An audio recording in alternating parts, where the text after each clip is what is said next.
Hello students, आज की video में मैं आपको एक्सप्लेन करूंगा दैट इज चैप्टर 11 का न्यूमेरिकल क्वेश्चन। आज का वीडियो पार्ट नंबर 4 है। हम लोग क्लास 9 साइंस का चैप्टर 11 कर रहे थे that is work and energy.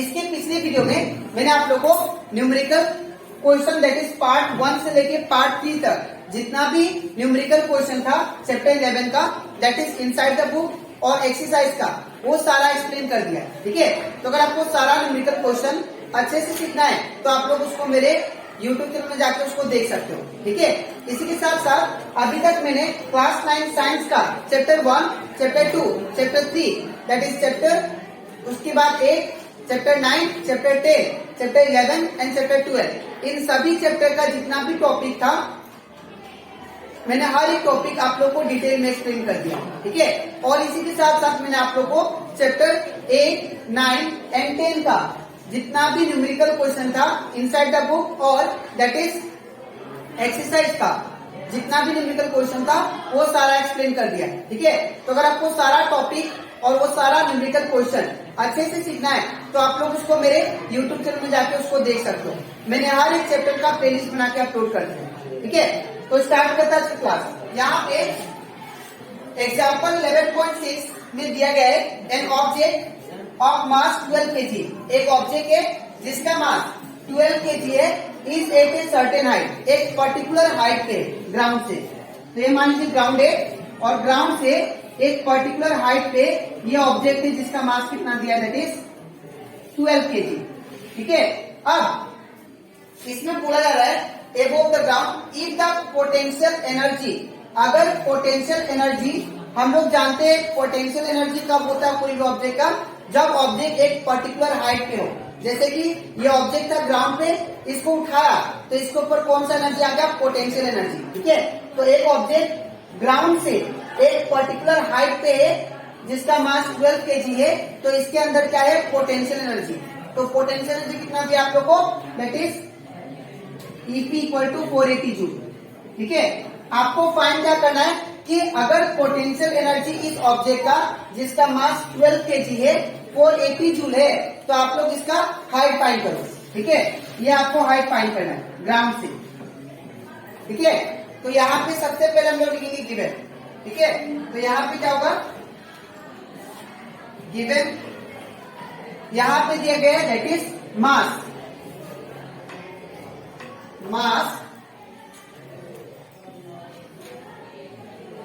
Mass of object that is small m equal to कितना दिया है 12 kg। ठीक है, यहाँ पे 12 kg। दूसरा अब हमें क्या दिया है that is potential energy 480 joule. तो potential energy that is EP equal to कितना 480 जूल। अब हमें फाइंड क्या करना है, हाइट एच हम लोग को फाइंड करना है। ठीक है, और आपको और एक चीज गिवन है gravity that is acceleration due to gravity, ये आपको दिया है 10 मीटर पर सेकेंड स्क्वायर। ठीक है, तो यहाँ पे जी का वैल्यू कितना होगा, G equal to 10 metre per second square, ये दिया है। तो हम लोग जानते हैं therefore potential energy EP equal to क्या होता है, दैट इज mgh।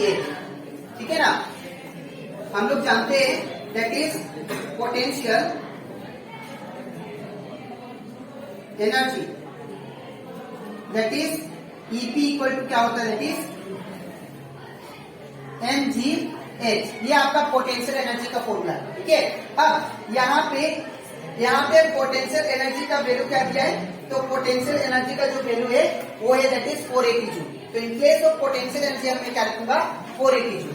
यहाँ पे क्या होगा 480 इक्वल टू m का वैल्यू कितना, मास कितना दिया आपको, दैट इज 12, तो यहाँ पे 12 इंटू g का वैल्यू कितना, तो g का वैल्यू आपको 10 दिया, ये 10 इंटू, अगर आपको क्वेश्चन में मेंशन होगा कि g का वैल्यू आप लोग 10 लीजिए तभी आपको यहाँ पे 10 लेना है, अदरवाइज आपको 9.8 मीटर पर सेकेंड स्क्वायर लिखना है। ठीक है, अब h का वैल्यू हमें फाइंड करना है, तो h का h अब यहाँ पे कितना होगा 480 इक्वल टू, अब 12 into 10 it become 120 into h।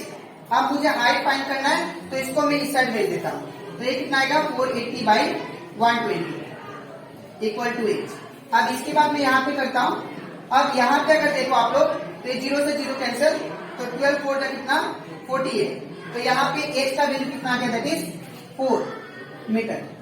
ठीक है, तो ये आपका आ गया हाइट कितना आ गया, दैट इज 4 मीटर, जो कि हमें फाइंड करना था। तो therefore we can write the height of the object is, the height of the object is 4 meter from the ground,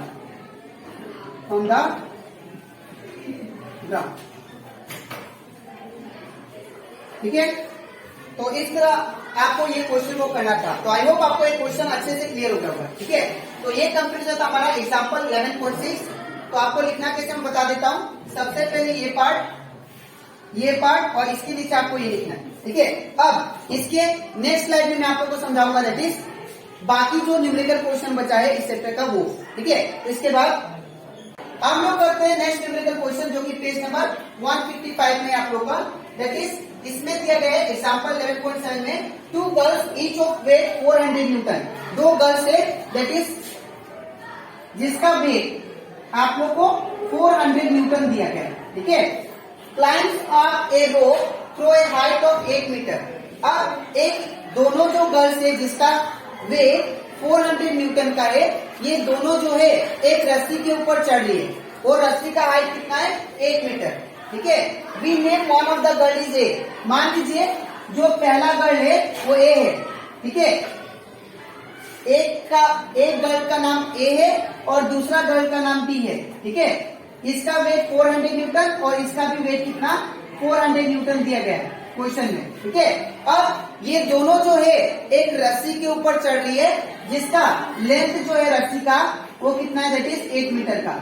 8 metre रस्सी के ऊपर दोनों एक साथ चढ़ रही है एक ही टाइम में। ठीक है, अब इसमें पूछा क्या गया है, गर्ल ए टेक्स 20 सेकेंड। जो गर्ल ए है, ए गर्ल ये रस्सी को चढ़ने में, जो कि 8 मीटर का रस्सी है, उसको चढ़ने में वो 20 सेकेंड ले रही है। ठीक है, और दूसरा गर्ल जो है वो लेती है 50 सेकेंड। ठीक है, टू अकम्प्लिश दिस टास्क, ये टास्क को कंप्लीट करने में जो गर्ल ए है वो 20 सेकेंड ले रही है रस्सी को चढ़ने में, और बी गर्ल जो है वो 50 सेकेंड ले रही है वो रस्सी को चढ़ने में। ठीक है, अब what is the power expended by each girl.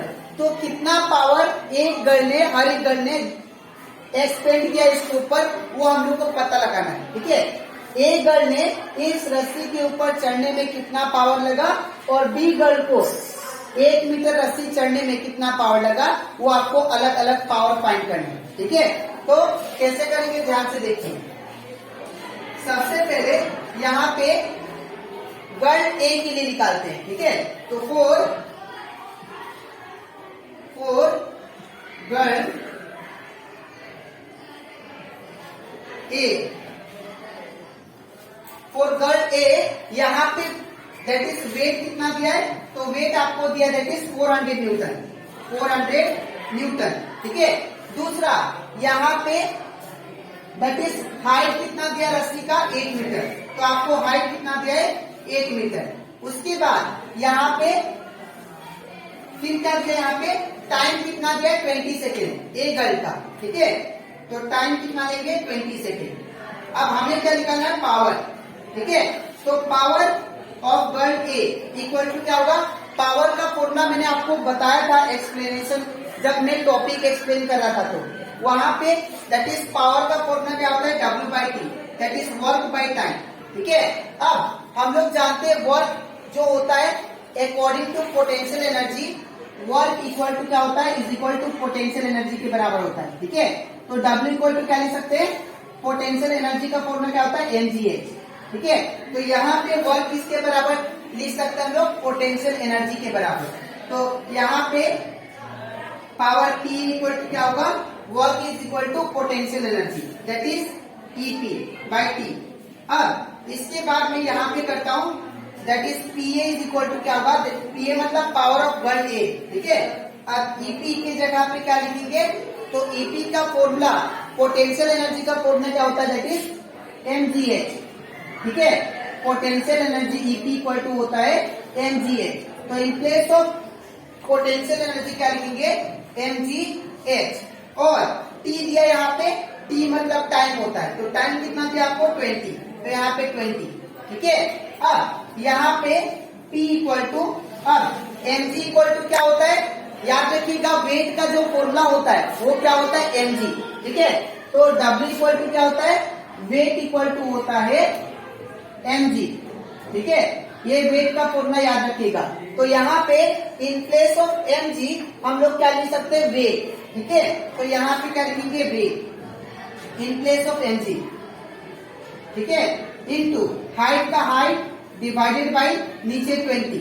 अब pa इक्वल टू क्या होगा, वेट का वैल्यू कितना दिया देखिए 400, तो यहाँ पे कितना होगा 400। अब इसके बाद 400 हो गया, इनटू हाइट कितना दिया है, तो हाइट आपको 8 दिया है, तो यहाँ पे 8 और डिवाइडेड बाई नीचे कितना 20।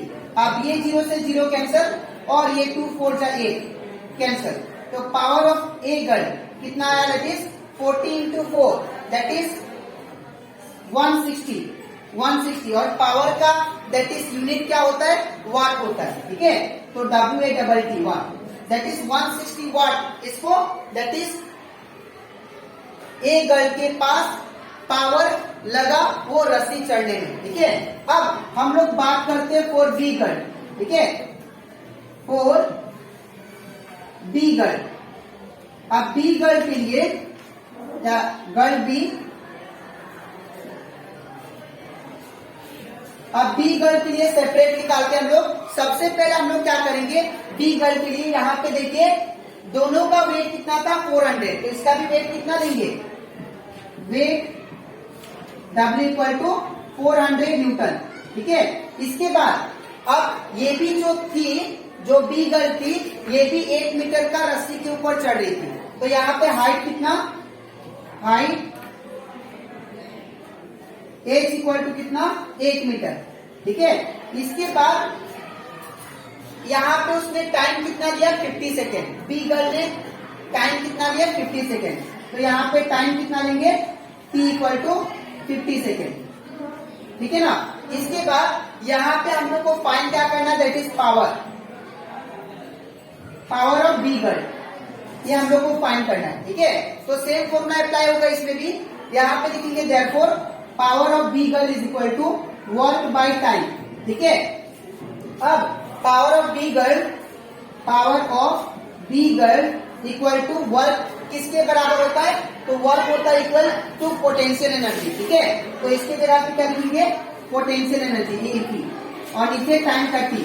इसके बाद यहाँ पे power of B girl equal to, अब पोटेंशियल एनर्जी किसके बराबर होता है, देखिए mgh, तो यहाँ पे क्या लिखेंगे mgh बाई t। इसके बाद यहाँ पे करता हूं मैं, अब पावर ऑफ बी गर्ल कितना आ गया, दैट इज यहाँ पे mg अभी समझाया था मैंने आप लोगों को, वेट का फॉर्मूला क्या होता है mg, weight is equal to m into g, तो इन प्लेस ऑफ mg हम लोग क्या लिख सकते हैं, वेट, तो यहाँ पे क्या होगा वेट इंटू, और एज का क्या लिखेंगे, एज लिखेंगे, और टाइम का t। ठीक है, अब power of B girl is equal to क्या होगा, अब यहाँ पे वेट का वैल्यू कितना दिया है 400, तो यहाँ से क्या होगा 400 इंटू हाइट कितना, हाइट 8, टाइम कितना दिया आपको, दैट इज टाइम दिया 50 सेकेंड, तो यहाँ पे कितना होगा 50। अब ये 0 से 0 कैंसिल और ये 5 8 जा 40। ठीक है, तो यहाँ पे पावर ऑफ बी गर्ल कितना लगा, दैट इज 8 इंटू 8 64 वाट। तो यहाँ पे जो ए गर्ल का पावर था वो 160 वाट लगा, और पावर ऑफ बी गर्ल कितना लगा 64 वाट। ठीक है, तो यहाँ पे लिखेंगे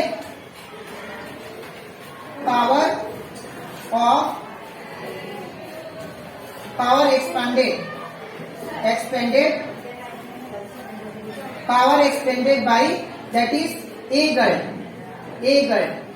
कितना होगा, दैट इज 160 वाट। ठीक है, 160 वाट। और दूसरा देयरफॉर पावर एक्सपेंडेड